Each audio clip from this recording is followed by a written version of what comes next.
Қазіргі таңда елімізде болып жатқан пандемияға байланысты елбасымыз үндеу жолдады. Бүкіл халықты жұдырықтай жұмылуға, сабыр сақтауға шақырамын.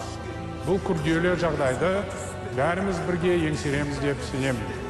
Халқымыз аман, жұртымыз тыныш болсын. Біз біргеміз.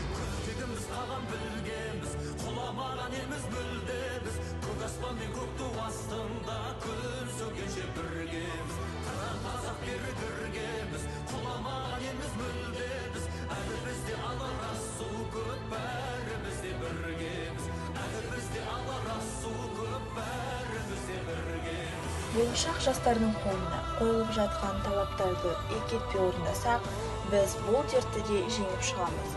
Біз біргеміз, біз үндеміз.